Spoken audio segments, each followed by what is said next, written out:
Welcome to news.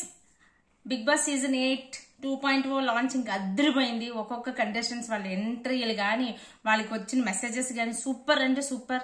నిజంగా లోపలికి వెళ్ళిన తర్వాత కూడా రాయల్ ఛాలెంజెస్ మన వాళ్ళకి ఒరిజినల్ గ్యాంగ్స్టర్స్ కి నిజంగానే పెద్ద తలనొప్పులు అయిపోతారేమో అని అనిపిస్తుంది. వాళ్ళు వచ్చిన వెంటనే ఆడిన టాస్క్ లో 4 టాస్కులు ఇలా గెలిచారు. ఒక టాస్క్ మాత్రం మన వాళ్ళు గెలిచారు. సో ఇలా పట్టుకొని కూర్చున్నారు ఒక్కొక్కరు. లాస్ట్ గేమ్ ఎస్పెషల్లీ మన అవినాష్ అండ్ గంగవ్వ చూడండి అలా గెంతుకుంటూ వెళ్ళిపోయిందో.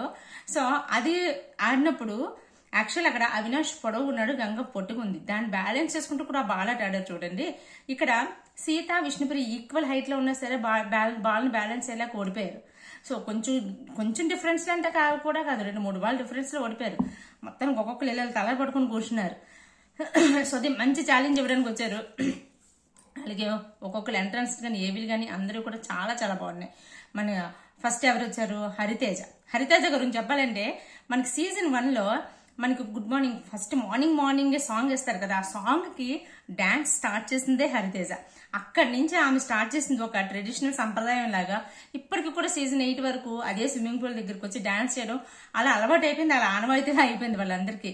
అది హరితేజ అంత హుషారుగా ఉండి హరికథ చెప్పి అసలు ఎంటర్టైన్మెంట్ కి సీజన్ 1 లో ఎంటర్టైన్మెంట్ ఏంటి అంటే హరితేజ చుట్టూ తిరిగేది. అంత బాగా ఎంటర్టైన్ చేసేది. ఏదైనా మాట్లాడాలనుకుంటే అలాగే మాట్లాడేది. నెక్స్ట్ హరితేజ, తర్వాత రోహిణి కూడా బిగ్ బాస్ నుంచి బయటికి వెళ్ళిన తర్వాత సీజన్ 3 నుంచి బయటికి వెళ్ళిన తర్వాత బిగ్ బాస్ వరకు ఒకటైతే బిగ్ బాస్ నుంచి బయటకు వచ్చాక రోహిణి చాలా స్ట్రాంగ్ అయిపోయింది. చాలా పేరు కూడా సంపాదించింది. చాలా షోస్ లో కూడా పార్టిసిపేట్ చేసింది. ఇంకా స్ట్రాంగ్ అయిపోయింది. ఇంకా తనలో కామెడీ కానీ స్ట్రెంగ్నెస్ కానీ పెరిగేది. దాంతో బౌన్స్ బ్యాక్ లో మళ్ళీ బిగ్ బాస్ లోకి వచ్చింది. అంటే అప్పుడు ఆడినంత వీక్ గా అయితే ఆడదని అనిపిస్తుంది. అంటే టాప్ 5కి 2కి 3కి వెళ్ళిపోతారని పక్కన పెడితే కాంపిటీషన్ వైజ్ కానీ లేదంటే మాటలతో అవతల వాళ్ళని కంట్రోల్ చేసే కెపాసిటీ రోహిణికి ఉంటుంది ఖచ్చితంగా.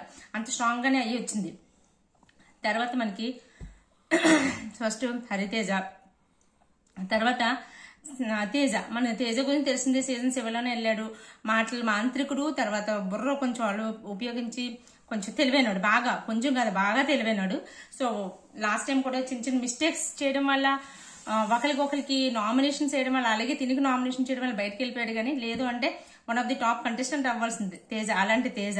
సో వీళ్ళందరూ ఫిజికల్ యాక్టివిటీ ఎలా ఆడతారు, ఫిజికల్ గేమ్స్ ఎలా ఆడతారు అని పక్కన పెడిస్తే మైండ్ గేమ్ కానీ నోరు కంట్రోల్ చేయడానికి కానీ అవతల కంటెస్టెంట్స్ అంటే ఆల్రెడీ ఓల్డ్ కంటెస్టెంట్స్ కి కొంతవరకు కాంపిటీషన్ ఇవ్వడానికి అయితే చాలా చాలా గట్టిగా నిలబడతారు. హరితేజ, తేజ, తర్వాత రోహిణి తర్వాత మనకు మెహబూబ్ వచ్చాడు. మెహబూబ్ గురించి మనకు తెలిసిందే కదా, సోహెల్ మెహబూబ్ ఆడిన ఆట. మెహబూబ్ అయితే ఫిజికల్ గా స్ట్రాంగ్ ఉన్నాడు. మెహబూబ్ని చూసి కూడా కొంచెం మన వాళ్ళు కొంచెం ఫీల్ అయ్యారు, అమ్మో స్ట్రాంగ్ కూడా వచ్చాడు అన్నట్టుగా నయ్యారు. తర్వాత నయని పావని దగ్గరికి వచ్చేసరికి తను ఏవి సూపర్ అంటే సూపర్ డాన్స్ అద్దరు కొట్టేసింది. ఇంకా శివాజీ గారు వచ్చి తనకు వచ్చిన మెసేజ్ కి అయితే ఒక్కసారిగా BB8 ఆ టైంకి BB8 TRPM జుంపని పెరిగింది అనిపించింది. అలాగే శివాజీ గారు నయని పావనికి హెల్ప్ చేస్తున్నారు అంటే ఉన్నారు అన్నదే నయన్ పవనికి బాగా స్ట్రాంగ్ అవుతుంది. అలాగే నయన్ పవన్ కూడా చాలా చాలా స్ట్రాంగ్ కంటెస్టెంట్. 1 వీక్ లో ఉండే అంత ఇంపాక్ట్ చేసిందంటే ఈసారి బౌన్స్ బ్యాక్ ఏదో ప్రూవ్ చేసుకోవాలని వచ్చింది. అది కూడా దట్టు కూడా శివాజీ సపోర్ట్ ఉంది అనేది బయటకు వస్తే అది ఇంకా తనకి అడ్వాంటేజ్ అవుతుంది నయన్ పవన్కి. సో నయన్ పవని తర్వాత మన గౌతమ్ కూడా మనకు తెలిసిందే. సో గౌతమ్ కూడా చాలా బాగా ఆడుతాడు, అన్ని చేస్తాడు. కానీ టిపికల్ మైండ్ సెట్ ఎంతవరకు ఎలా ఉంటుందో తెలియదు. ఉన్నంతకాలం బాగానే ఉంటుంది. సో ఇది తర్వాత అవినాష్ అండ్ గంగవ్వ. అసలు గంగవ్వని ఎందుకు తీసుకొచ్చారా నాయన అనిపించింది. కానీ చాలా డల్ గా వీక్ అయిపోయి ఉంటదేమో అనుకున్నాను. కానీ చాలా హుషారుగా వచ్చింది మనిషి. రావడమే లోపలికి హౌస్ లోకి వెళ్ళిన తర్వాత టాస్క్ కూడా గెలిచేసింది. సో గంగవ్వ. అవినాష్ గురించి కూడా తెలుసు కదా, కామెడీ చేస్తాడు. సో వెటకారంగా మాట్లాడతాడు. ఇలాంటివన్నీ ఉంటాయి.